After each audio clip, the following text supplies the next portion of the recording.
retomando aqui, segunda parte da nossa aula. Vamos adentrar aqui o texto do Capital do Marx. Dentre tantas possibilidades que poderíamos ter de seleção, eu escolhi essa parte do texto. A parte que se intitula no capítulo, né, Maquinaria e Grande Indústria. Então, é uma parte que vai falar sobre os efeitos da tecnologia na grande indústria, as consequências disso, trabalhador e para a sociedade como um todo. Então, um ponto importante, né, de se frisar aqui é que o cerne do modo de produção capitalista é a mercadoria. Então, todo avanço tecnológico existente dentro da indústria é para que se produza mais, se tenha mais mercadoria. O intuito o quê? De gerar mais lucro ao burguês. Então, a gente vai, aos poucos, ir explicando no caminhar do texto, a gente vai explicando como é que se dá esse processo. Então, vamos dar início aqui à leitura, a gente vai fazer uma leitura comentada. Então, começa lá o Marx, desenvolvimento da maquinaria, ele vai falar John Stuart Mill, em seus princípios de economia política, observa, e aí ele cita o Mill. É questionável que todas as invenções mecânicas já feitas tenham servido para aliviar a faina diária de algum ser humano. Bom, aqui há primeiro ponto que o Marx vai colocar, uma citação do Mill, uma citação questionando, né, colocando em questão que as invenções mecânicas, ou seja, o uso da tecnologia, tenha sido para, de alguma forma, melhorar a nossa condição nos afazeres. Então, o que acontece diante disso? A tecnologia, ela não reduz o trabalho. Tá? A tecnologia, ela aumenta o trabalho. E aí, qual é o ponto sobre isso? Vamos falar, né, antes de entrar na grande indústria, vamos pegar o uso de eletrodomésticos, né, comuns. Né? E aí, o centro, né, principalmente antigamente, mas hoje também, né, o centro é a mulher. Então, trabalho doméstico. Né? Então, os trabalhos básicos: lavar louça, lavar roupa, limpar a casa. Aí você cria uma tecnologia que visa melhorar isso. Né? Criar uma máquina de lavar roupa, uma máquina de lavar louça, um aspirador, entre outros elementos tecnológicos que possam existir. Aí fala, nossa, revolucionou a vida doméstica, agora é muito mais fácil lavar roupa, é muito mais fácil lavar louça, é muito mais fácil limpar a casa. Se você dividir assim, você tem a ilusão que é mais fácil, né? Ou seja, ao invés de ficar lá no tanque lavando a roupa na mão, você joga dentro da máquina, a máquina vai lá, faz o serviço, depois ela faz o trabalho lá de centrifugar, alguns já tem, inclusive, o elemento de secar, e a roupa já sai lá da máquina do jeito que tem que ser. Só que o ponto não é o individual, ou seja, claro que é muito melhor você jogar numa máquina de lavar do que ficar lá no tanque lavando, ou seja, perdendo horas e horas para lavar roupa, né? Só que vamos supor, né, vamos colocar em horas, que o tempo é um elemento importante aqui. Vamos supor que se passava, sei lá, 4 horas lavando roupa, né? Na mão. Aí agora, com a máquina de lavar, dependendo da função que você coloca, você consegue lavar em 40, 1h20, uma roupa. Depende da função que tem lá na máquina, né? Agora tem várias funções. Mas vamos arredondar para 1 hora, só para ficar fácil. Então, o que antes você levava 4 horas, agora você leva 1 hora, né? 1/4 do tempo.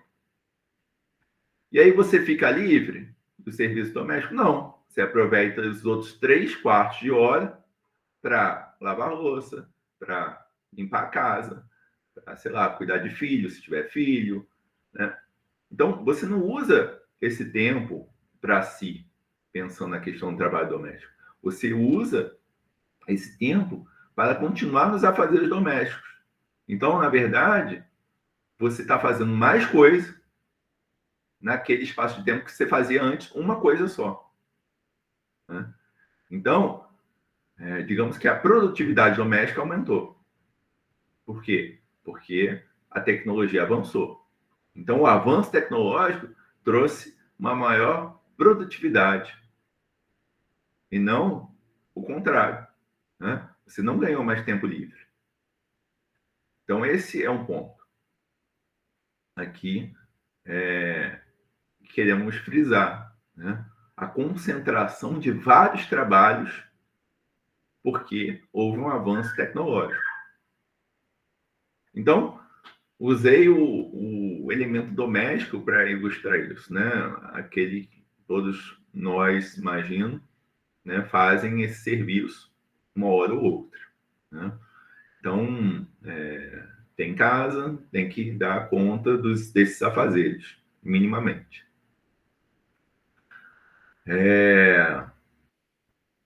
Agora vamos para a grande indústria, né? Sobre o que o Marx está querendo apresentar para a gente. Então, o que acontece? Antes, o trabalhador, ele produzia uma mercadoria num determinado tempo. Então, por ele, conseguia lá produzir, sei lá, 20 produtos por hora. Aí se inventa uma máquina que vai acelerar a produção. Aí agora, em vez de 20, você consegue produzir 200 no mesmo tempo. Então, o que aconteceu? O trabalhador, ele continua com a mesma hora. Só que agora ele produz 10 vezes mais. Então, a produtividade aumentou, né? Então, o acúmulo de trabalho aumentou. E a hora paga para trabalhar não aumentou. Então, ele produz 10 vezes mais e continua recebendo o mesmo salário. Então, esse é o ponto em que o Marx vai observar do uso da tecnologia, né? Então, vamos ilustrar aqui. Deixa eu fazer uma apresentação.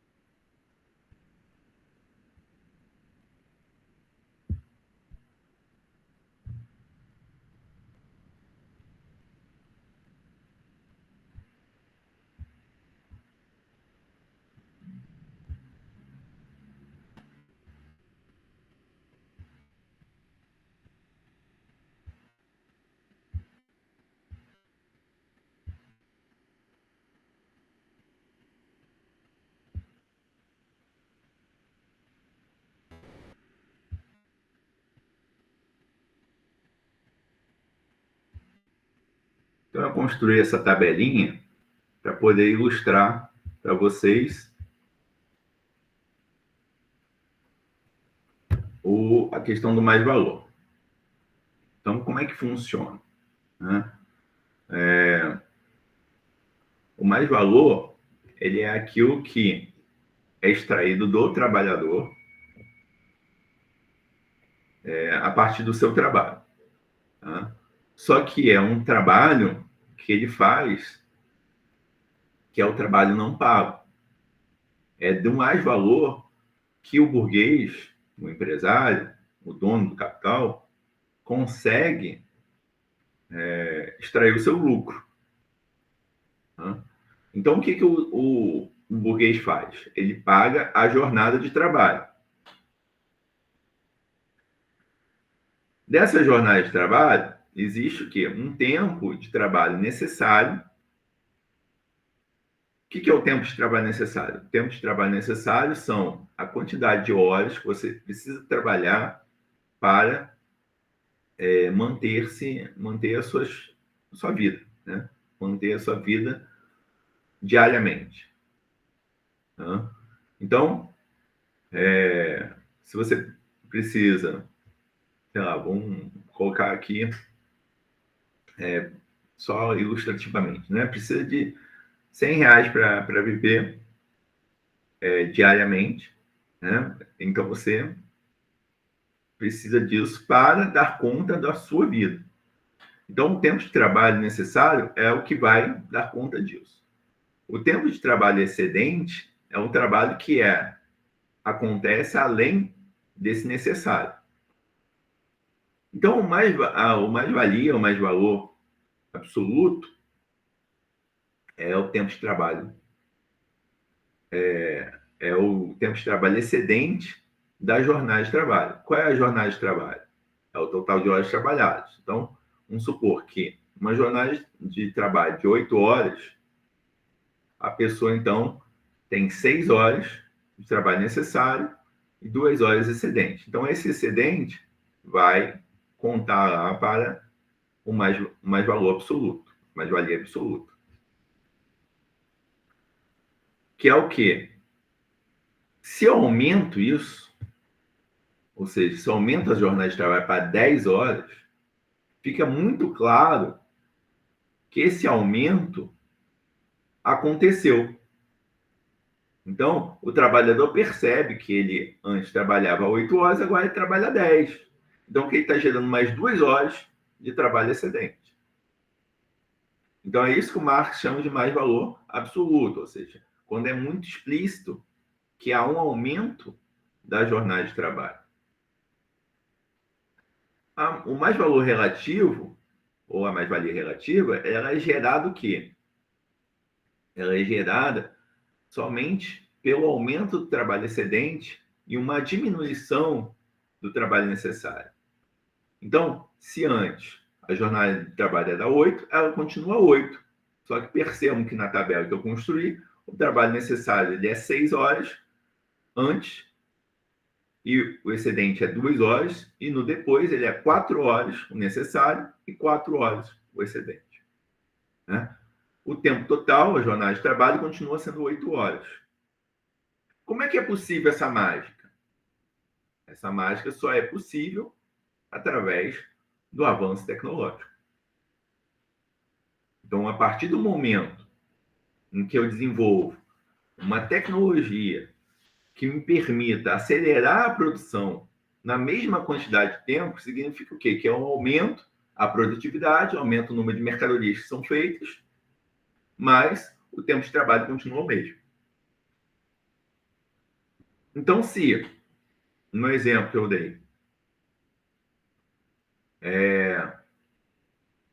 antes, a cada hora se produzir 20 mercadorias, agora a cada hora se produz 200. Por quê? Porque foi inserida uma tecnologia que permite essa aceleração da produção.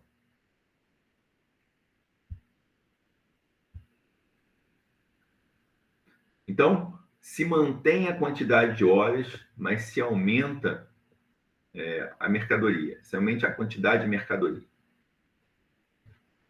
É isso que a tecnologia ela proporciona dentro de uma grande indústria. Mas o Marx não era contra o avanço tecnológico. Né? Alguns vão pensar, então Marx queria acabar com as máquinas não. Né? O problema é a apropriação da tecnologia pela classe dominante. Quem detém a tecnologia? A burguesia. Né? A burguesia, ela detém o monopólio de tudo. Né? É ela que tem a fábrica, é ela que tem as máquinas, é ela que tem a matéria-prima, e aí ela vai e paga a força de trabalho do trabalhador para que ele transforme tudo isso na mercadoria. Não é, né, o lucro não vem da matéria-prima, não vem da tecnologia. O lucro vem da exploração do trabalhador. É somente pela exploração do trabalhador que o burguês pode extrair um valor excessivo, né, um valor além do que ele paga, para colocar este valor na mercadoria como ela é produzida. Então, vamos pegar agora uma outra ilustração aqui.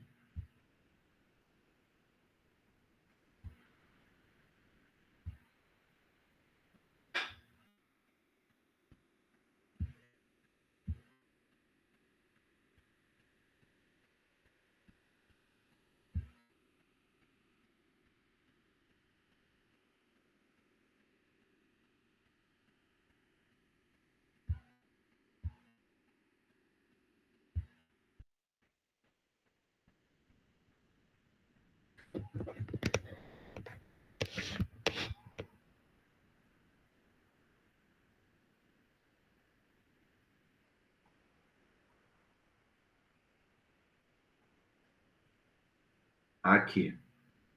Aqui é uma fórmula do Marx. Né? Essa fórmula está lá no primeiro capítulo do livro 2 do Capital. A fórmula de troca básica é MDM. MD. MD. M. O que acontece aqui? M, mercadoria, D, dinheiro. Então, eu quero uma mercadoria, preciso trocar essa mercadoria por dinheiro, e com dinheiro eu consigo outra mercadoria. Tá? O que o burguês faz? Ele faz a fórmula DMD. Né? Ele tem dinheiro, ele vai lá, compra uma mercadoria para conseguir dinheiro. Só que não faz sentido ele conseguir a mesma quantidade de dinheiro. Para que ele vai colocar, sei lá, 10 reais num produto para vender esse produto por 10 reais? Não faz lógica, não tem lógica para o burguês. Isso. Então ele precisa tirar mais que 10 reais, ele precisa de 12 reais, 15 reais, 20 reais. Né? Quanto ele conseguir mais, melhor.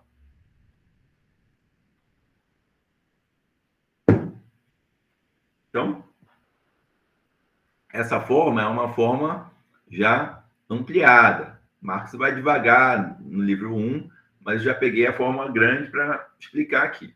Então, vamos lá. Primeiro D, dinheiro. Depois M, mercadoria. Aqui o processo de circulação, que é P.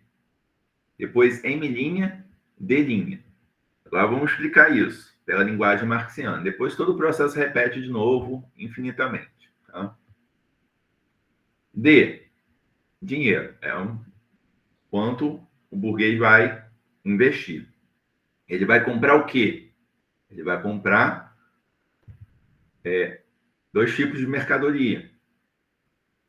Primeira, mercadoria é o que o Marx chama de capital constante. Capital constante é maquinaria e matéria-prima.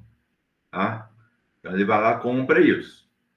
Segundo, outra mercadoria, que é a força de trabalho do trabalhador que ele vai contratar. Isso é chamado de capital variável, a linguagem do Marx. Então, esse M aqui, ele tem esse ponto. Tá?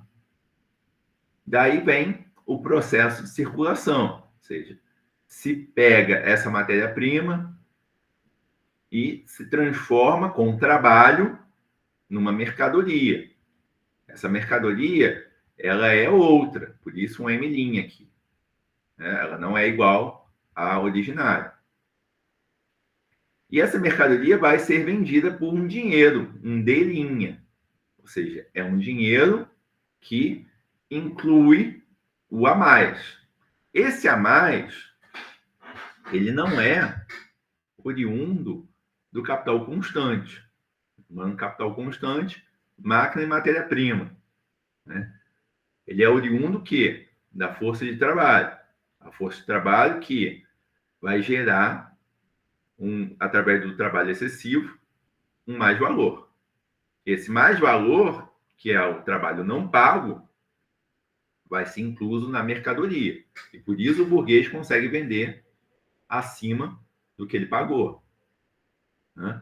Então, o dinheiro que ele colocou, pagou máquina, pagou matéria-prima, pagou força de trabalho. Ele paga a jornada de trabalho dessa força de trabalho, né? Seja 8, 10, 12, 14. Pagou a jornada. Só que a jornada só inclui o quanto o trabalhador precisa para ele sobreviver. E ele faz o quê? Que o trabalhador tem que trabalhar mais. E aí gera mais valor. O que o Marx vai desvelar nesse modo de produção? Que nenhum outro economista antes dele falou. Ele vai desvelar com isso que todo o processo de preço de mercadoria, né, só pode ser gerado com trabalho. Adam Smith e Ricardo falaram isso? Falaram. Tá? Mas o que eles não falaram é que o mais valor é retirado desta força de trabalho, desse trabalhador que trabalha mais. Então, não tem como o burguês conseguir mais dinheiro se não for explorando a força de trabalho. Isso é inerente ao modo de produção capitalista. Quando eu falo que é inerente, é que não é uma questão de ética. E o Marx frisa isso muito bem, gente. Não é se o burguês é ético ou não, né? Não é essa a questão. O meu patrão é bondoso. Não tem patrão bondoso. Todo patrão é filho da puta. Todo, né? Não tem um patrão bom, né? Ele pode ter um senso de justiça, ele pode ter, né, uma moral familiar, ele pode ter ser um cara legal que te chama para tomar um café com ele, né? Não estou dizendo que não pode. Só que dentro do modo de produção em que ele está, enquanto burguês, enquanto patrão, enquanto empresário, ele não pode agir diferente, porque se ele agir diferente, ou seja, se ele não explorar a força de trabalho do trabalhador, ele não sobrevive dentro desse sistema. Não sobrevive. Então, para que ele possa sobreviver nesse sistema, ele precisa explorar a mão de obra que ele contrata, né? Ele não pode ficar no 0 a 0. Se ele fica no 0 a 0, acabou para ele. Dentro do sistema capitalista, é inviável. É inviável, né? Então, todo burguês que quer sobreviver no sistema capitalista precisa necessariamente explorar a sua força de trabalho, a força de trabalho do trabalhador, né? Isso se dá principalmente porque o burguês se vê também, e aí a grande ironia do Marx, ele se vê como um grande feiticeiro, um grande mago, né? Porque ele entra na fábrica, tem lá matéria-prima e máquina. Ele fala, porra, cheguei, tem tudo. Aí ele vai embora e volta no outro dia e continua com matéria-prima e máquina. Fala, tem algo errado. Não virou mercadoria ainda? Como é que vai fazer essa mágica aí? Aí ele pensou, ele olha ali o Paulo dando bobeira e falou, ô Paulo, você quer trabalhar para mim? Te pago X. Aí o Paulo, o que tem que fazer? Só tem que transformar essa matéria-prima aqui em sapato, sei lá. Aí o Paulo, beleza, eu sou sapateiro, faço. Aí o Paulo começa a trabalhar. Aí no outro dia ele chega lá, tem um monte de sapato. Eu falo, a mágica está funcionando, né? Agora sim, né? Transformei a mercadoria, a máquina e a matéria-prima em mercadoria. Agora tem um monte de sapato, vou vender tudo. Né? E aí ele vai para o mercado. No mercado, o que acontece? Alguém precisa de sapato. Aí vai ver lá, ele está vendendo sapato. Vou comprar esse sapato. Comprou. O que não se vê nesse processo? Não se vê o trabalhador. O que o Marx chama de fetichismo da mercadoria? É isso. O fetichismo da mercadoria é a ocultação dos processos pelos quais aquela mercadoria foi levada ao mercado. O que está por trás disso? Trabalho. Não tem mágica, mas o burguês se faz como um grande mágico. Eu sou dono de uma indústria, essa indústria produz tantos sapatos. Produz como? Um trabalho. Mas isso não é dito. Então, o grande lance é esse: ocultar os processos pelo qual aquela mercadoria chegou ao mercado. Isso é o fetichismo. Tá? Não confundir com fetiche em Freud, é outra coisa, fetiche em Freud. Tá? Fetichismo em Marx é uma coisa, fetiche em Freud é outra. Então, só um instantinho, Paulo. Então, o Marx, né, vai mostrar que todas as mercadorias que chegam ao mercado, elas têm uma origem, um processo pelo qual elas foram construídas e do qual nós não sabemos. Né? E aí, as pessoas que produzem, os trabalhadores, eles são coisificados, enquanto as mercadorias, elas são subjetificadas, né? Ou torna-se, né? A gente anima as coisas, né? Elas são animadas, né? Por isso essa ideia do feitiço também, né? Pensar lá, né? O Marx brinca com a cadeira, né? Fala, a cadeira andando, cadeira... Ou seja, é a mágica, né? As coisas, elas aparecem, né? Com uma questão mágica. Talvez a gente tenha até aqui o grande paralelo que é o celular. O celular, a gente aproximou tanto da gente que a gente personalizou essa porra aqui, né? É personalizado. Cada um, não posso trocar de celular com o Paulo, porque o meu celular tem coisas minhas aqui e o do Paulo tem as coisas dele. Então, a gente poderia o quê? Vender um para o outro, trocar, mas primeiro teria que apagar tudo aqui, transferir para outro celular, ou seja, a gente precisa personalizar aquele objeto lá. Né?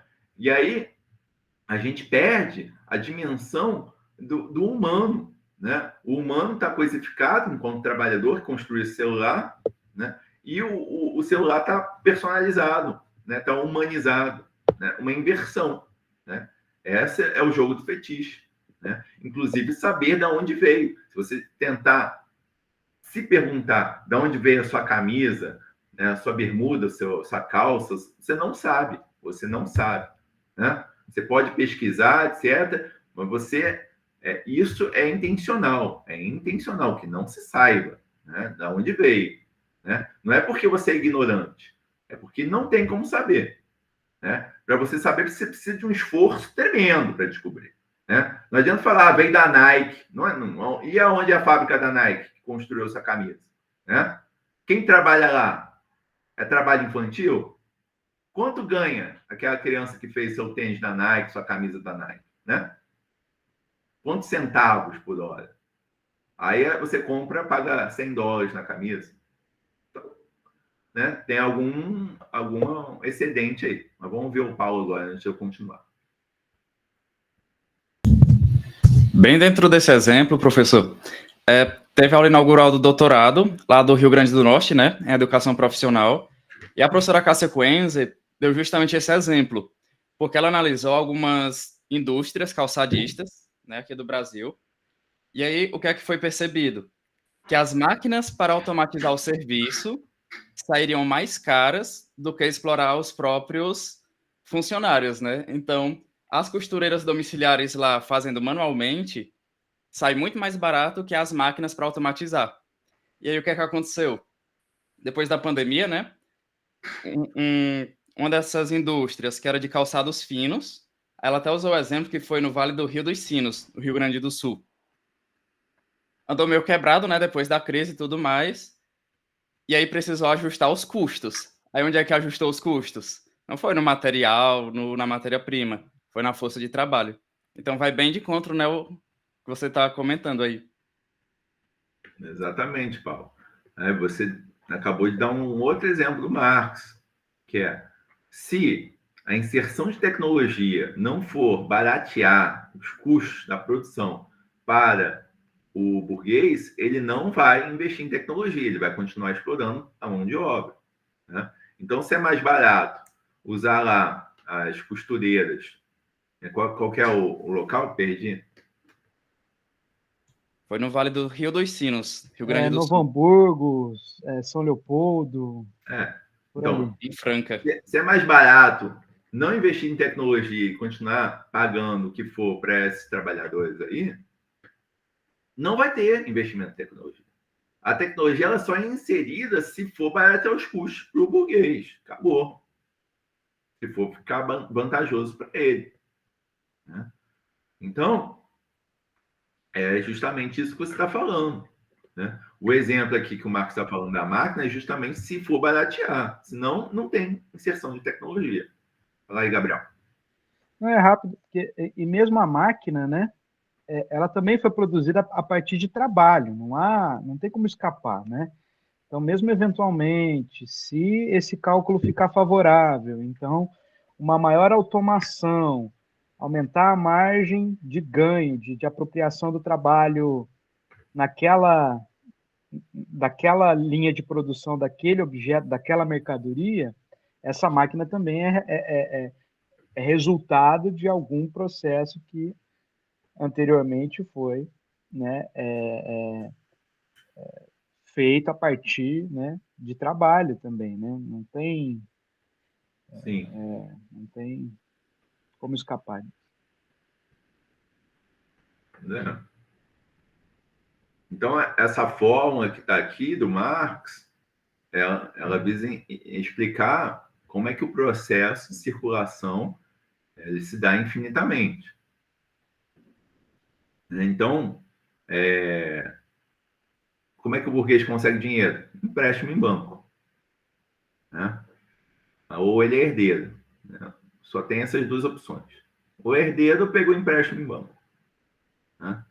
Então, no caso, o Engels é herdeiro. O grande companheiro aí do Marx é herdeiro. Mas usou toda essa grana aí para financiar o Marx. Mas pega o dinheiro, compra a primeira mercadoria, que é matéria-prima, maquinaria e força de trabalho, faz o processo de transformação desta mercadoria em outra mercadoria, essa outra mercadoria vai para o mercado e é vendida por um valor maior do que foi o gasto do burguês. Esse é o ponto.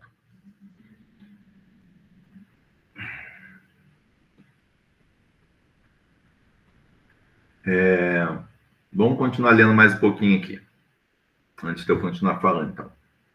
Ele continua, então. Mas essa não é o absoluto, em absoluto, a finalidade da maquinaria, utilizada de modo capitalista. Como qualquer outro desenvolvimento da força produtiva do trabalho, ela deve baratear mercadorias e encurtar a parte da jornada de trabalho que o trabalhador necessita para si mesmo, a fim de prolongar a outra parte de sua jornada, que ele dá gratuitamente para o capitalista. A maquinaria é meio para a produção de mais valor. Então, como eu expliquei lá, a questão do mais valor relativo, né? Ou seja, mantém a mesma quantidade de horas da jornada, mas você diminui o trabalho necessário e aumenta o trabalho excessivo. Através do quê? Da maquinaria que vai permitir produzir mais mercadorias no mesmo espaço de tempo. A princípio, por que isso é interessante para o burguês? Porque se ele produz mais no mesmo espaço de tempo, ele consegue baratear a mercadoria. Isso é bom? Sim, porque ele consegue ganhar dos outros concorrentes. Né?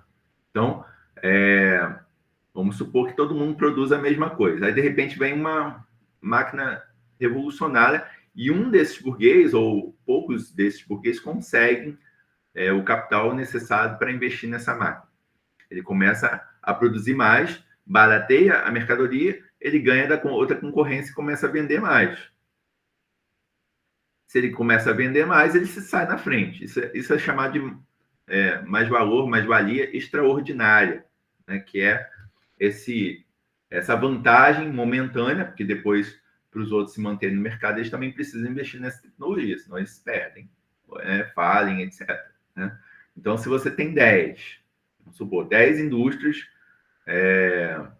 vamos botar de sapato, que a gente está falando de sapato, e aí, de repente, 2 conseguem uma máquina que vai permitir a produção de sapatos muito mais e vai baratear, então, os custos de sapato. Os outros 8 precisam dessa maquinaria, senão eles não conseguem se manter concorrentes.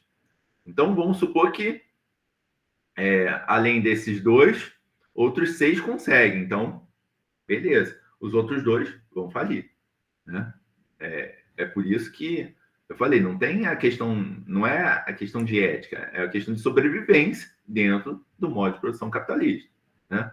O burguês que quer se manter vivo, digamos assim, né, economicamente falando, ele precisa explorar a sua força de trabalho. Né? Então, 2 quebraram. Então, agora são 8 indústrias. Né? São 8 que se mantêm. E, aos poucos, algumas vão se destacando. Né? E aí a gente vai construindo o quê? Os monopólios. Né? Então, vai ganhando domínio de mercado. E aí é muito difícil. Aí, quando já tem domínio de mercado, já tem os monopólios, se aqueles 2 lá, agora, sei lá, passou um ano e eles conseguiram o dinheiro para investir naquela máquina, não adianta mais. Eles vão ter que correr muito mais, o dobro, o triplo, para conseguir o mercado que eles perderam. A possibilidade é quase zero. Então, é uma sobrevivência selvagem mesmo, né? Nesse sentido. E aí, o que acontece? A Silvia colocou que tem uma dúvida ali, Luiz. Acho que você não viu no chat. Só estou fazendo. Não é isso, Silvia? Pode falar, Silvia. É só levantar a mão que fica mais fácil para mim. É porque eu não achei o ícone da mãozinha. É por isso que eu escrevi dúvida. Você falou dessa questão de que a tecnologia ela só é viável se ela produzir mais, se ela for vantajosa. Mas Marx também observava essa questão de que o uso de tecnologias para mostrar o meu poder não é uma tecnologia vantajosa, mas que me mostra sobre o poder. Tipo um carro, Tesla. Não é vantajoso, não produz nada, mas mostra o poderio desse empresário, desse burguês. Isso também era abordado por Marx ou não? Então, assim, com essas palavras, não. Mas, assim, o que a gente pode entender a partir desse exemplo aí da Tesla? A Tesla, produzindo carros elétricos, né? Ela está entrando no mercado de carros e concorrendo dentro desse mercado. Ela tem uma certa ambiguidade, né? Ou seja, ao mesmo tempo em que ela é inovadora, e é talvez a primeira na questão de carros elétricos, ela está concorrendo com uma indústria já consagrada de carros não elétricos, né? Carros feitos a outra energia do petróleo. Então, o que é preciso ali? Não é só... claro que você tem que disputar, tem que ter uma disputa de poder, né, para conseguir se destacar. Né? E para isso você precisa convencer também a necessidade de se mudar a mercadoria agora colocada. Ao invés de carros por petróleo, agora carros elétricos. Né? E o que a gente vê é justamente essa disputa de discurso. Porque nós temos empresas que ganham muito com o petróleo, né? E isso faz com que ainda se produzam muitos carros com relação ao petróleo. E, ao mesmo tempo, algumas empresas tentando o carro elétrico. E, para isso, eles precisam também vender um discurso. E aí é a disputa de ideologia, né? Enquanto os que defendem o carro derivado dos combustíveis derivados de petróleo, eles precisam defender a ideologia de que o petróleo não faz mal, né? Ele é vantajoso economicamente, ecologicamente, etc, etc. E, por outro lado, a gente tem um discurso que o petróleo ele é maléfico e precisa se defender, de certa maneira, esse ponto ecológico. Por isso que esse é um ponto de divergência que a gente pode ver entre o Musk e o Trump, né? Porque o Musk, para ele vender os carros dele, ele precisa defender esse discurso, né? De uma nova tecnologia que vai degradar menos no ambiente, que a gente sabe que degrada de outra maneira, né? Porque precisa dos minérios raros, etc.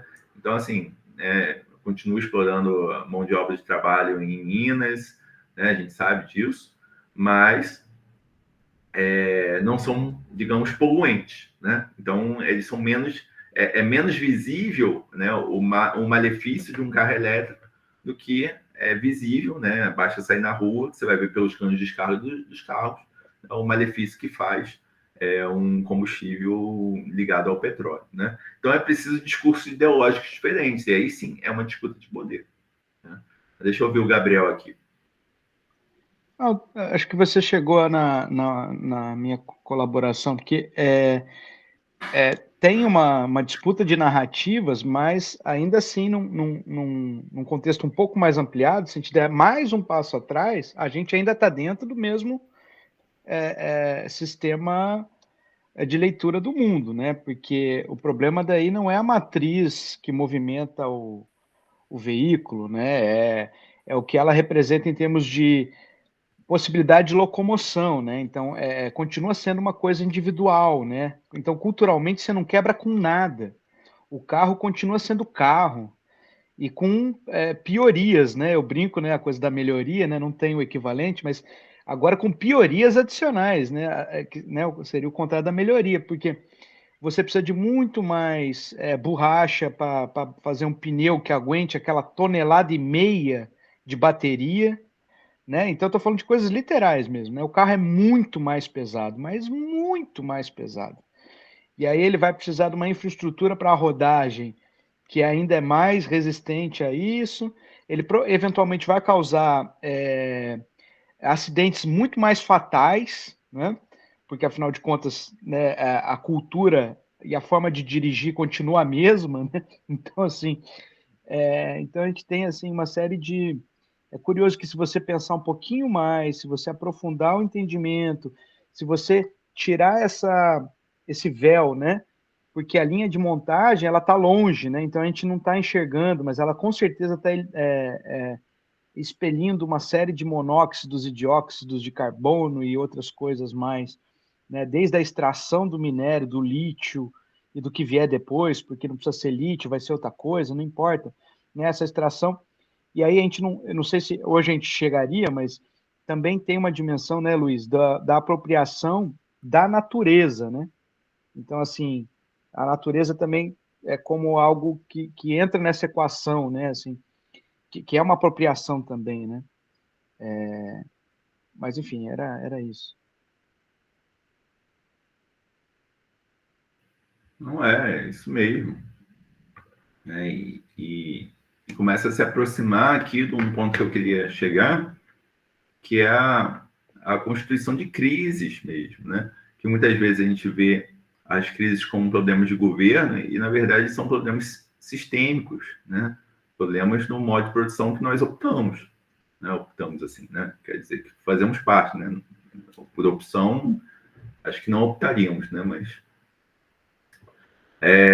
como é que as crises surgem? Assim, explicada bem rapidamente, né? O Marx tem todo o livro 3 para explicar a questão das crises, né? Mas, assim, pensando a questão das crises, inerentes, segundo Marx, ao capitalismo, né? Quando todos os economistas burgueses vão negar que as crises sejam inerentes ao sistema, já que eles querem defender o sistema. Mas, assim, parte desse problema está aqui, na questão da tecnologia. Novamente, o Marx não está dizendo que ele é contra a tecnologia, mas é a apropriação da tecnologia por uma classe. Então, essa classe, ela opta por usar tecnologia para fazer o quê? Para extrair uma maior produtividade, baratear a mercadoria, se tornar mais competitivo, né? E, com isso, ganhar mercados e, possivelmente, monopólios. Então, o que ele esquece, né, ou pelo menos o que os economistas burgueses tentam camuflar, é que o margem de valor e, consequentemente, o lucro, ele é extraído do trabalho humano. Tá?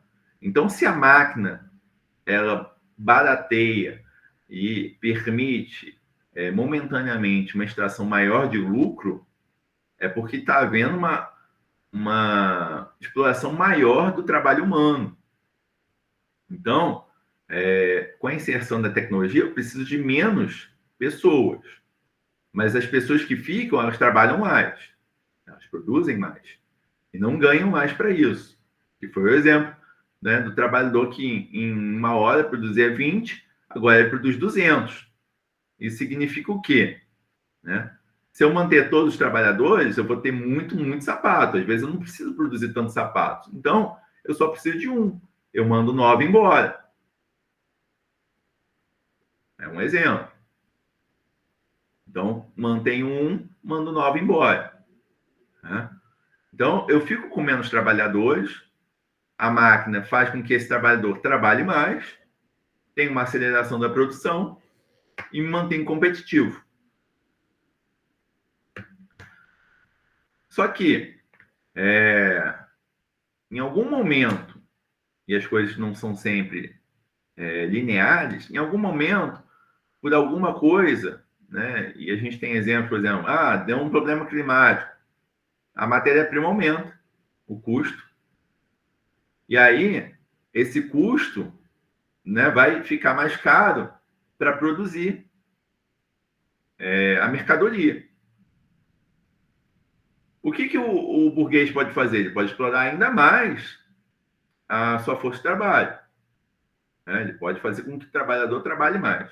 Só que se ele está com menos trabalhadores, é humanamente inviável explorar além daquilo que o trabalhador consegue oferecer. Né? E o Marx dá exemplo lá da Mary, sei lá o que, não lembro agora o nome, trabalhou mais de 24 horas, quando ela deitou para descansar, ela morreu.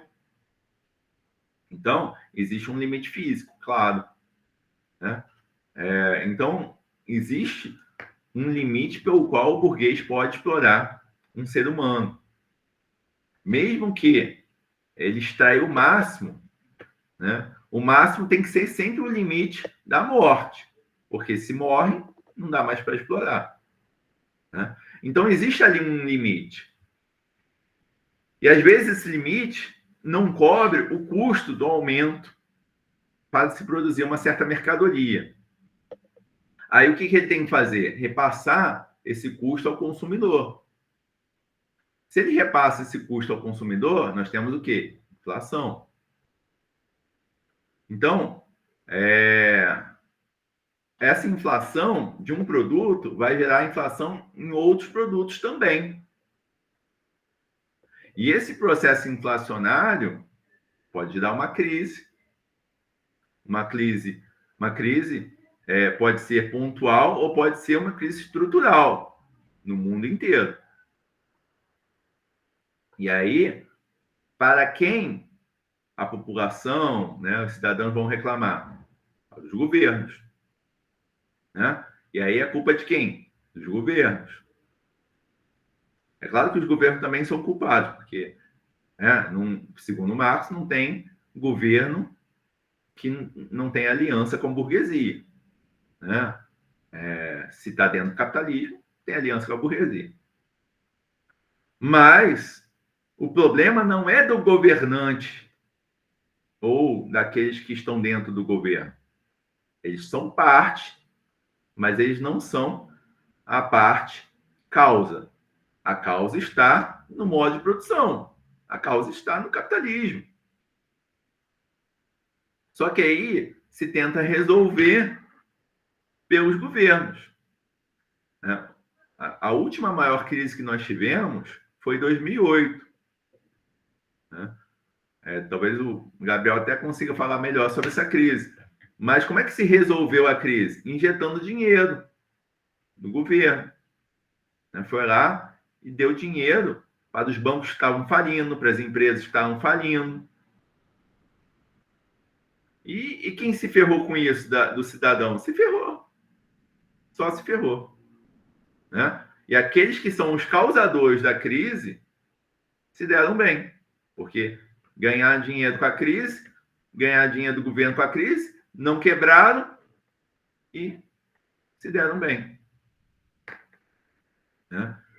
Então, com isso, o que acontece com esses burgueses? Eles começam também a migrar o seu capital, e isso está muito bem delimitado no mundo atual, que é o capital financeiro, que o Marx vai chamar de capital portador de juros. O capital financeiro, investimentos em bolsas, em rendas fixas ou variáveis, é capital financeiro, que é um capital especulativo. Em outras palavras, dinheiro que não existe. E a gente vai criando cada vez mais dinheiro que não existe, sendo que todo o dinheiro que não existe, ele é gerado pelo mais valor. E quem gera o mais valor? O trabalhador. Se tem menos trabalhador, se tem mais máquina, se tem mais capital financeiro, não tem ninguém para gerar esse dinheiro. Fica muito fragilizado o sistema. A chance de dar merda é grande. Fala aí, Gabriel. Falo. Não, então, essa de 2008 ela é ilustrativa de uma que ainda virá, né? Ou talvez já estejamos vivendo, porque a crise é algo que é importante a gente entender, que enquanto a gente não quebrar esse mecanismo que o Marx nos ajuda a entender, é inerente, né? As crises, elas são, inclusive, constituintes da nossa forma de organizar a vida, o acesso às coisas elementares, né?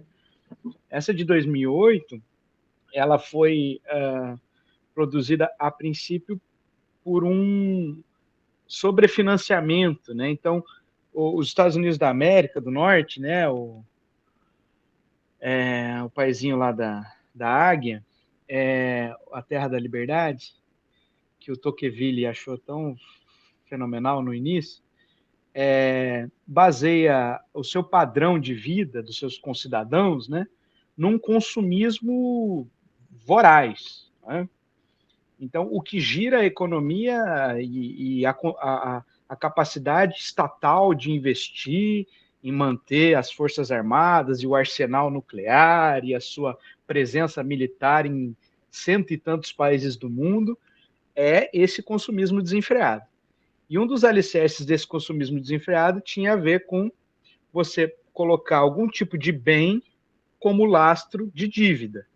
Então, o estadunidense ele vai trocar lá a televisão dele de 65 polegadas por uma de 82 polegadas, ele, né, se tiver que fazer uma hipoteca, se ele, né, tiver que, né, que é isso, né, basicamente, se ele tem algum bem que ele possa dar em garantia, ele faz isso com uma frequência fenomenal, porque isso já faz parte da economia, faz parte da vida, não é uma coisa tão apartada. A gente vai compartimentando para entender e explicar, né? Mas é isso, é a forma de estar no mundo. Ela é consumista, sim, desenfreadamente. E aí, pelo menos em 2008, um dos principais problemas foi essa bolha no mercado imobiliário. Por quê? As pessoas estavam fazendo dívida sobre dívida, né? Então, você usava um bem único para gerar 2, 3 vezes o valor daquele bem, né? Então, sei lá, as casas eram estimadas em 100, o banco emprestava 200, né, em cima de 100. E aí você pagava 50 dos 200 que você pegou emprestado, você já pegava mais 300 em cima, né? E aí, se todo mundo tivesse que pagar ao mesmo tempo as suas... o banco precisando reclamar os empréstimos que soltou aí aleatoriamente e sem muito controle, né? Então, essas bolhas que vão criando e vão chegando a tamanhos assim imensuráveis, vão ser só absorvíveis. Quem consegue lidar com isso é o Estado, porque o Estado tem essa autoridade de, em nome de todos nós, emitir dívida. O que é uma bizarrice, né? Se a gente pensar bem. E aí, claro, em termos de proporção, nós que estamos numa inserção subalternizada nessa ordem global econômica, nós estamos com 70% do nosso PIB dívida. Tá? A dívida do Brasil tem uma relação inferior à riqueza dentro dos... Vamos pensar aqui, riqueza no sentido mais coloquial, né? Mas, enfim, o PIB, né? A produção bruta do Brasil, ela é superior à dívida pública, né, do Estado brasileiro, em 30%, mais ou menos. Então, a dívida pública no Brasil é algo como 70% da proporção de riqueza gerada num ano.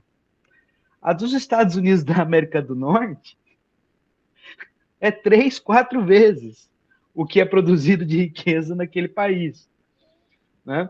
Então, para a gente ver o tamanho o quanto isso se naturalizou e foi sendo, vai se agravando, né? A bem dizer, né? Está se agravando. O Trump, inclusive, de maneira falaciosa, mentirosa, diz que vai resolver, pelo menos em parte, essa dívida pública, sobretaxando os demais países e tudo mais. Mas, enfim, daí é outra história. Mas, ou é outra parte da mesma história, né? Não sei se ajudei ou atrapalhei mais aí, Luiz. Ajudou muito. Então, quero apenas deixar como parte disso, essas políticas de austeridade, elas são falaciosas, porque elas visam priorizar o mercado financeiro, né? Então, a vantagem é para quem está nesse jogo, né? E não para a população. E aí tem muito do que tem, né, rolado hoje com essas questões financeiras, a inserção das criptomoedas, que vai ser um assunto, inclusive, que o Gabriel vai tratar, né, na palestra dele. Então, tudo isso está relacionado a esse boom que nós temos aí do mercado financeiro, do capital financeiro, no mundo atual. Eu vou dar continuidade aqui, eu quero fechar justamente com a nota de rodapé que eu selecionei. Então, vamos voltar para o texto. Na manufatura, o revolucionamento do modo de produção começa com a força de trabalho. Na grande indústria, com o meio de trabalho. Devemos começar, portanto, examinando de que modo o meio de trabalho é transformado de ferramenta em máquina, ou em que a máquina difere do instrumento artesanal. Trata-se aqui apenas dos traços característicos mais evidentes, universais, pois as épocas da história da sociedade são tão pouco demarcadas por limites abstratamente rigorosos quanto as épocas da história da Terra. Matemáticos e mecânicos isso é repetido aqui e ali por economistas ingleses, definem ferramenta como máquina simples e máquina como uma ferramenta composta.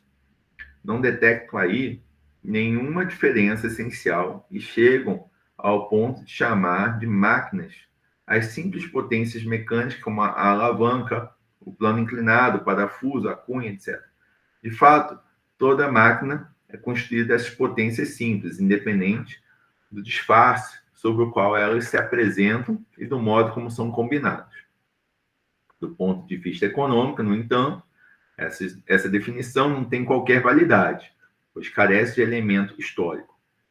Por outro lado, procura-se a diferença entre ferramenta e máquina no fato de que, na ferramenta, o homem seria a força motriz, ao passo que a máquina seria movida por uma força natural diferente da humana, como aquela derivada do animal, da água, do vento. De modo que um arado puxado por bois pertence às mais diversas épocas de produção, seria uma máquina, mas o circular loom, ar circular, de Clausen, que, movido pelas mãos de um único trabalhador, confecciona 96 mil malhas por minuto, seria uma média ferramenta. Sim, o mesmo loom seria ferramenta se movida manualmente e máquina se movida a vapor, sendo a utilização da força animal uma das mais antigas invenções da humanidade. A produção com máquina teria precedido a produção artesanal. Quando, em 1735, John White anunciou sua máquina de fiar e, com ela, a Revolução Industrial do século XVIII, em nenhum momento ensinou que, em vez de um homem, seria um burro a mover a máquina. E, no entanto, esse papel acabou por recair sobre o burro. Tratava-se apenas, segundo seu prospecto, de uma máquina para afiar sem os dedos.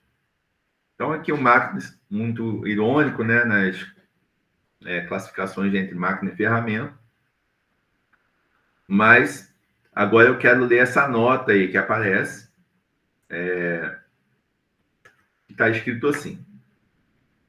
Essa nota é bastante interessante.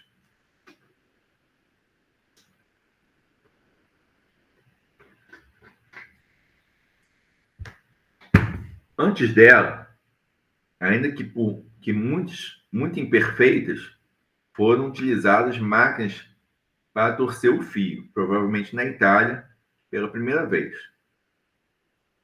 Uma história crítica da tecnologia provaria o quão pouco qualquer invenção do século XVIII pode ser atribuída a um único indivíduo.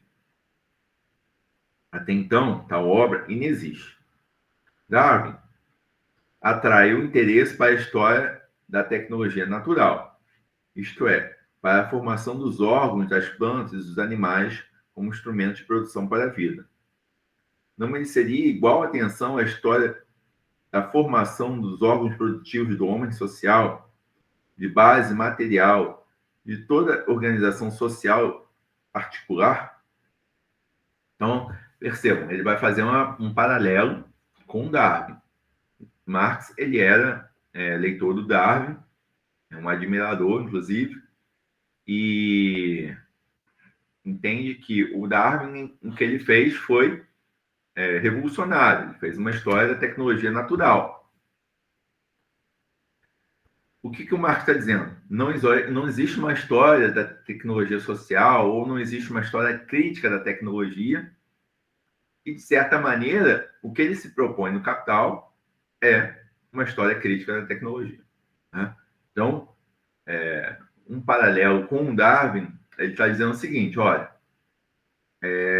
Darwin fez o que Darwin fez pela história natural, né, uma história da tecnologia natural, eu estou aqui me propondo a fazer com uma história da tecnologia social ou com uma história crítica da tecnologia social. Então, continuei. Não seria ela mais fácil de ser compilada, uma vez que, como diz Vico, a história dos homens se diferencia da história natural pelo fato de fazermos uma e não a outra? A tecnologia desvela a atitude ativa do homem em relação à natureza.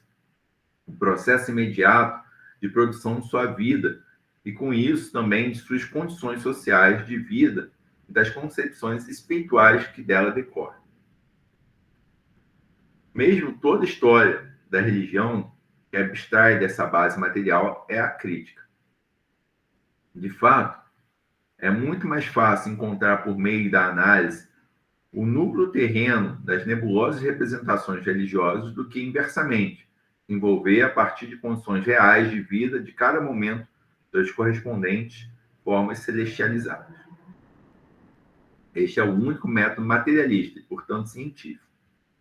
O efeito do materialismo abstrato da ciência natural, que exclui o processo histórico, pode ser percebido já pelas concepções abstratas e ideológicas de seus porta-vozes, onde quer que eles se aventurem além dos limites da sua especialidade. Então, o que o Marx está querendo fazer aqui? Ele está querendo, através das práticas sociais, desenvolver uma espécie de história crítica da tecnologia, sem fazer abstrações, sem questões de idealismo, mas ali na sua constituição da prática, né? Então, de certa maneira, o Marx está também estabelecendo uma relação dialética entre a história da tecnologia natural do Darwin e aquilo que seria uma história da tecnologia social, né? A partir dessa dialética, ele pensa que é uma história crítica da tecnologia. E uma história crítica da tecnologia envolve justamente a dialética entre natureza e sociedade. Ou seja, não é possível pensar uma história da tecnologia sem que se pense também uma história da natureza, né? Ou seja, é isso que Darwin se propôs a fazer.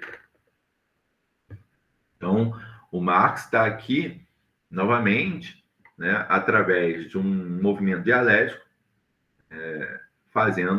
estabelecendo a sua crítica do processo da tecnologia, né? A tecnologia, ela faz parte do humano enquanto humano. O humano é um ser produtor, um ser que produz tecnologia. No entanto, a tecnologia, ela não pode ser vista como aquela que determina, né, o modo como a sociedade vai se constituir. Isso é o que se chama de, né, determinismo tecnológico, né? Com a história crítica da tecnologia que o Marx propõe, o que ele está fazendo? Ele está mostrando que existe um momento histórico pelo qual a tecnologia hoje é apropriada por uma determinada classe, e essa classe usa essa tecnologia para a sua própria vantagem, né? Com isso, a tecnologia ela é utilizada para explorar o trabalhador. A possibilidade de se utilizar a tecnologia de uma outra forma existe, né? Mas precisa se criar os meios sociais para isso. E aí, obviamente, seria um movimento revolucionário, né? Então, não mais manter a classe dominante como detentora da tecnologia. Então, seria o processo inverso pelo qual a burguesia ela começou o seu processo de poder sobre a classe trabalhadora, ou seja, expropriando os camponeses, os plebeus, os cidadãos, né, de qualquer meio de produção. Então, eles não detêm os meios de produção, se apoderando disso e deixando o trabalhador somente com a sua força, o seu corpo. É somente isso que ele tem e que ele pode oferecer, né? Ou o seu intelecto também, no trabalho intelectual, né? Mas, de qualquer maneira, é apenas aquilo que é próprio, né, do corpo. E isso faz com que o trabalhador tenha que vender a sua força de trabalho, necessariamente. Né? Porque ele não tem como concorrer diante do grande capital sem os meios de produção necessários para isso. Né? Então, uma revolução passaria também por uma expropriação da burguesia dos meios de produção. Né? Nesse sentido, significa o quê? Tirar as indústrias dos burgueses, né? Entregar as indústrias aos trabalhadores. Isso o Marx só vai falar no seu último capítulo do Capital, do livro 1. Né? Aí que ele ainda dá uma pincelada do que poderia ser uma revolução comunista. Mas nada ainda conceitual enquanto um comunismo. Né? O Marx é um dos maiores pensadores sobre o capitalismo. Né? O Capital é um livro sobre o capitalismo, né? Sobre a análise crítica do capitalismo. Então, aí suas mais 3.000 páginas voltadas para isso. Talvez a maior obra sobre o capitalismo que existe. Né? E as pessoas, ao invés de falar do Marx como um pensador do capitalismo, não costumam lembrar dele, Marx, como um pensador do comunismo, que ele escreveu tão pouco. Mas, de qualquer maneira, para não deixar de falar, né, aqui nos minutinhos finais que nós temos, aquilo que compõe uma visão de Estado, né, de Marx, né, pensando que o Estado, então, ele é dominado por uma classe, né, e a classe dominante, no caso, se temos a burguesia no poder, ela é a classe que domina o Estado. E, portanto, a burguesia, ela sempre vai construir uma espécie de oligarquia, mesmo que ela se diga democrática. Né? Se é ela que manda, se é ela que detém o poder, nós temos uma oligarquia. Isso talvez esteja cada vez mais claro para alguns, né? Talvez não para outros, né? Mas todo esse movimento que tem acontecido, né? E agora com a chegada do Trump ao poder, é muito claro, né? Como ele está construindo uma oligarquia lá. Como o Trump está fazendo com que o poder seja centrado naqueles que têm a riqueza. Inclusive, eles se aliaram ao Trump para isso. Agora, o que o Marx vai falar sobre a tomada do poder? Né? Ele vai falar brevemente sobre isso na crítica ao programa de Gotha e vai falar de um processo pelo qual, né, se ele enxerga o Estado como um mal, então é preciso, primeiramente, tomar o Estado.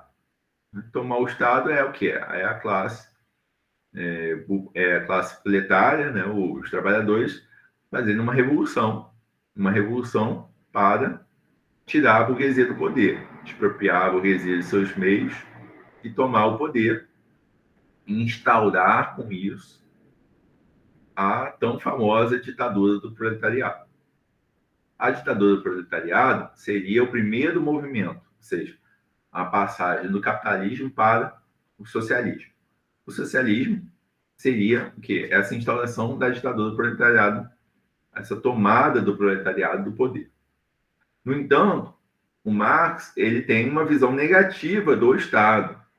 Então, é preciso que o Estado acabe.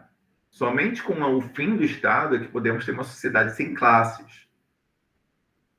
Isso é o fim último do comunismo.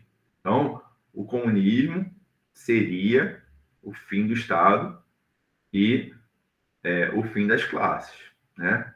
Uma sociedade sem classes. É nesse modo que, no seu estágio final, o comunismo se aproxima do anarquismo. Né? Só que o anarquismo, ele não faz a transição. O anarquismo, ele quer tomar o poder para acabar com o Estado, de imediato, né? Assim que se toma o poder, se acaba com o Estado. Os marxistas, os entendidos aí do socialismo científico, do comunismo, eles já entendem que tem que ter um processo, né? Que o estágio final, chamado de comunismo, é a destruição do Estado e o fim, né, das classes.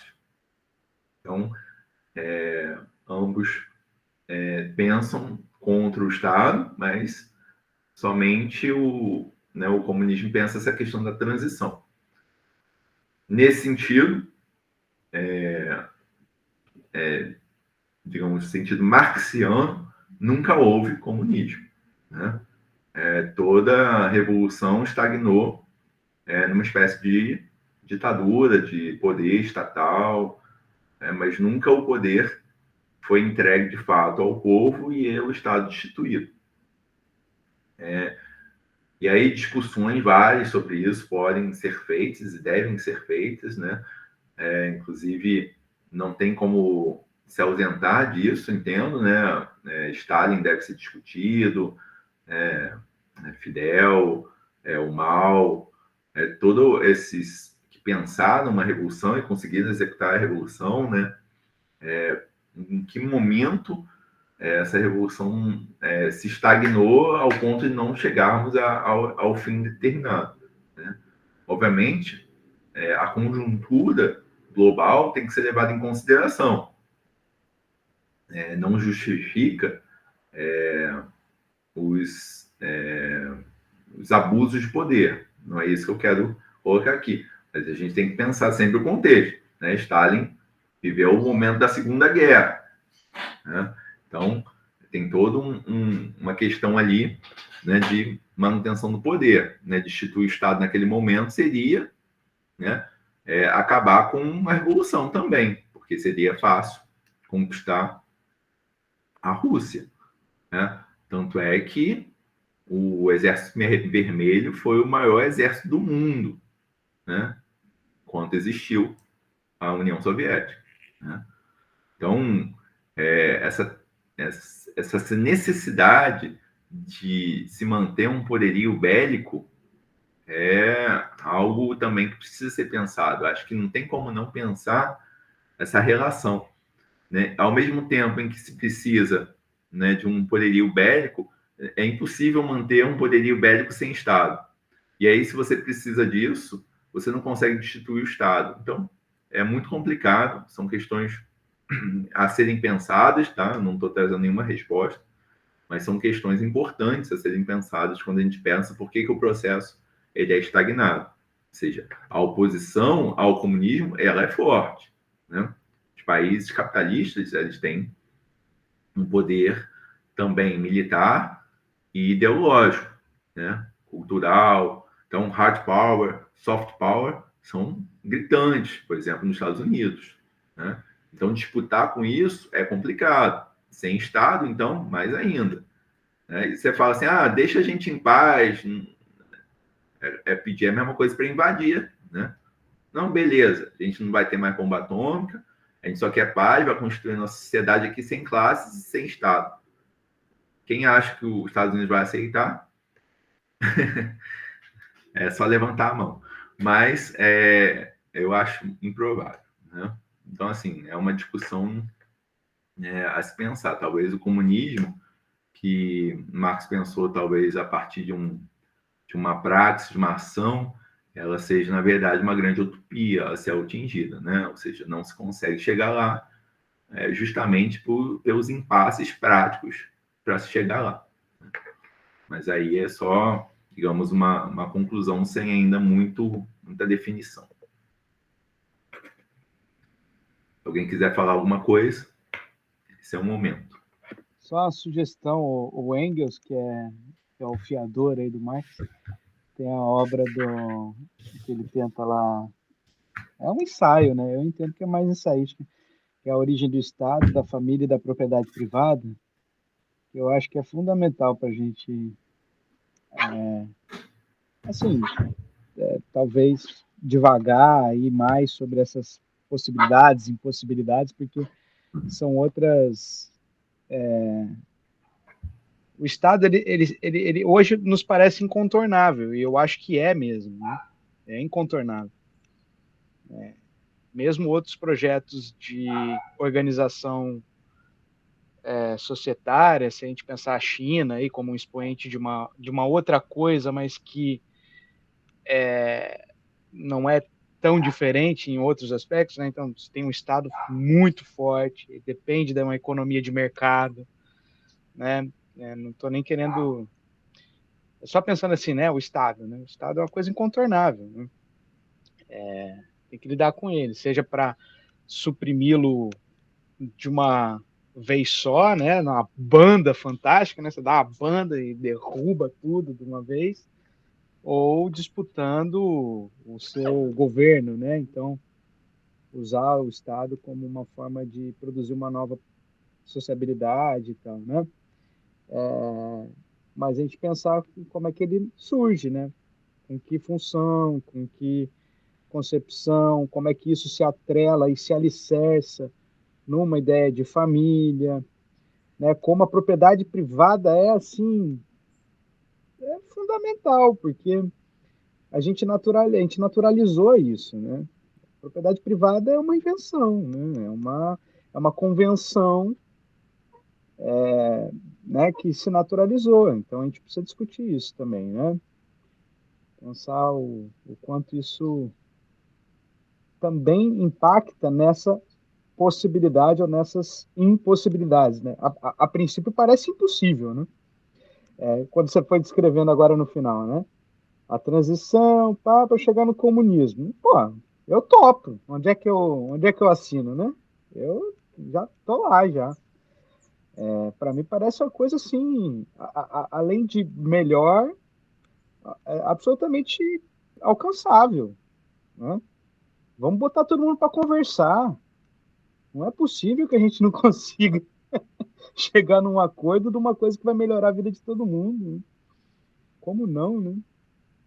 Mas aí tá, enfim, daí logo depois você colocou e aí eu quero colocar só assim, isso também, né? Porque às vezes a gente discute uma coisa mais específica, então família, Estado, a propriedade privada, talvez tenham outros temas que são esses temas catalisadores, assim, né? São muito interessantes para a gente pensar em. Esse exemplo, inclusive, que você colocou,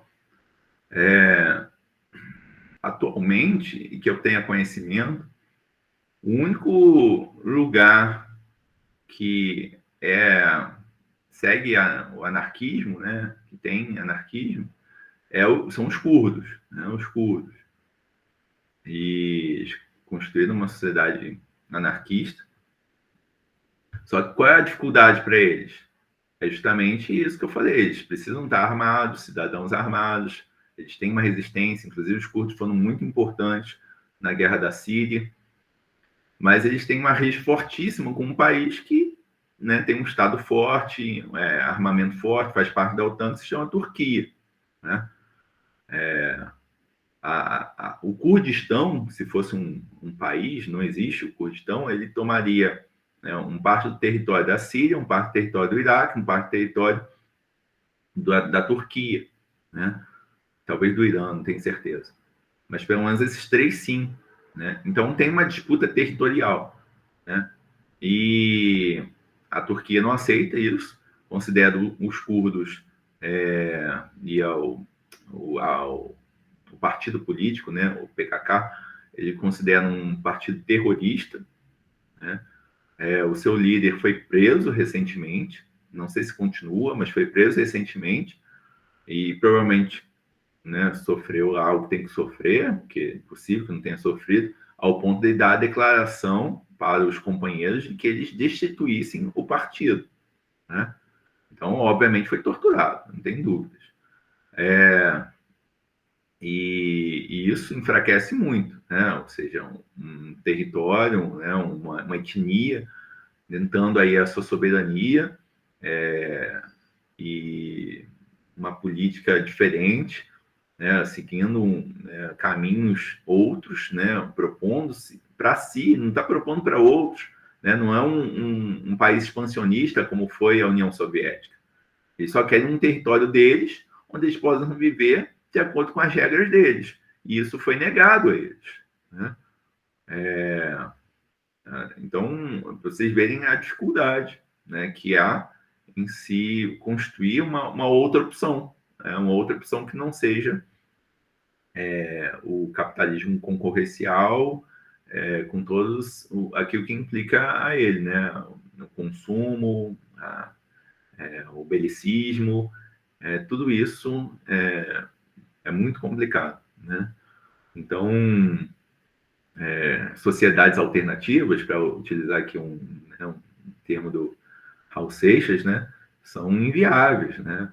Raul Seixas, né, por exemplo, tentou uma sociedade alternativa, a ditadura foi lá e cortou as asas dele, né? Antes dele, nós tivemos outras tentativas de revolta no país, né? O Zumbi do Palmares, tivemos Antônio Conselheiro, né? E todas as tentativas de você ter uma sociedade à parte, né, foram cortadas, né? Isso para falar de Brasil. No mundo afora, com certeza, outras opções. Uma das mais famosas, que era da época do Marx, é a Comuna de Paris, né? A Comuna de Paris tomou a cidade de Paris e fizeram na sua comunidade, né? E eles foram massacrados, foi genocídio, né? Genocídio. E foi daí que o Marx percebeu que não tem como fazer revolução desarmada, né? Eles praticamente estavam desarmados, né? Não teve nem chance de resistir. Então, uma revolução, na visão, a partir da vivência, só pode ser uma revolução armada, porque desarmada é pedir para morrer, né? Então, tem essas complicações. Então, tudo isso faz parte de uma discussão, enquanto possibilidade de vida diferente, né, relacionado a ideologias de Estado, né? Bom, da minha parte, eu finalizo por hoje. Se alguém mais quiser falar alguma coisa, dou um tempinho para vocês pensarem se querem ou não. Não? Ninguém? Olhe uma, olhe duas. Então, por hoje encerrado. Agradeço a todos aí a participação e a gente continua na próxima aula presencialmente.